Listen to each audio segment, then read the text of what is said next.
and welcome to the program. The eagerly awaited United Nations Conference on Climate Change in Copenhagen kicks off today. But what is it really about and why is it so important?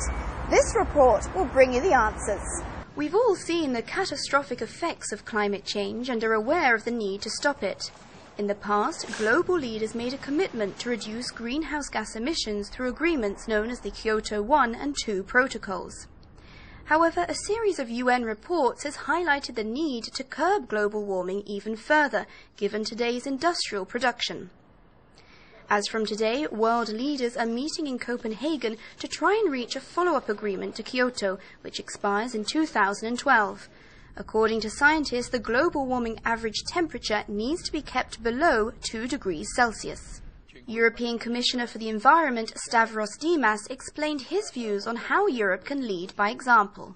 We need a global agreement, meaning all countries of the world to participate in an agreement, comprehensive agreement, all sectors of the economies to participate in the reductions, and of course science-based. In order to have such a global agreement, in order to persuade other countries to come forward, we have to keep pressing by our example. An example which has its moral importance, the moral leadership of Europe is important, but also an example by showing that green business is very important for our competitiveness. Pilar del Castillo reiterated this concern in her capacity as member of the Committee on Industry, Research and Energy. We think we should take care mostly of how our industry can tackle this phenomenon, which is absolutely worrying for humanity, but taking into account as well that competitivity and the possibility for our industries in Europe to compete in a global world should be also taken into account.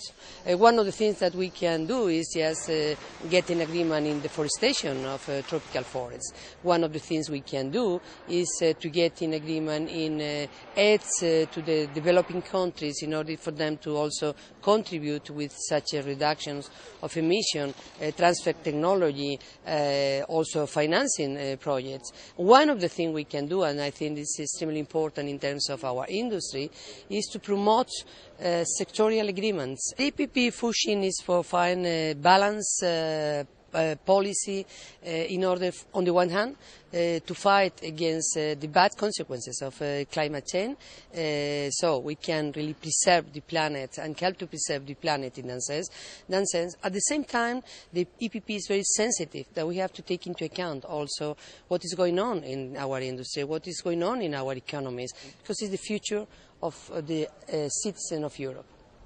The European Union is arguing for strong commitments from all governments to get emissions under control. Europe has agreed to cut its domestic emissions by 20% by 2020, but it is ready to do more if the other major players follow this lead. Responsible Minister for the Climate Change Conference, Connie Hedegaard, emphasised the EU's role. The EPP and the EU is doing a lot. One could say that so far the European Union is the region in the world who has come forward with the most ambitious targets, and in many respects, the EU is showing strong international leadership. At the same time, Karl-Heinz, a German MEP and rapporteur for the EPP group in the European Parliament, underlined how Copenhagen could offer a positive way forward for the citizens. I believe the EPP has played a very influential role. We want to clarify that the good rules we have decided upon in Europe, such as trade emissions, stringent rules for cars and many other things, should be put into practice worldwide. We should convince Copenhagen and the world of our good results. First of all, we want to prevent climate change from taking on dramatic proportions, which is a serious problem. We want the citizens to save more energy through correct legislation.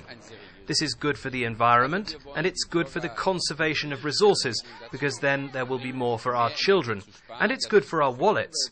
We have to achieve these goals. At first, it is always a bit difficult, but in the end, it is the best way forward for the citizens. Das ist immer erst einmal ein bisschen unangenehm, aber am Ende ist es ein richtiger und ein guter Weg für die Bürger. So now we look forward to the conclusions of this historic conference in Copenhagen, which we hope in the long run will help to preserve our planet for us and future generations.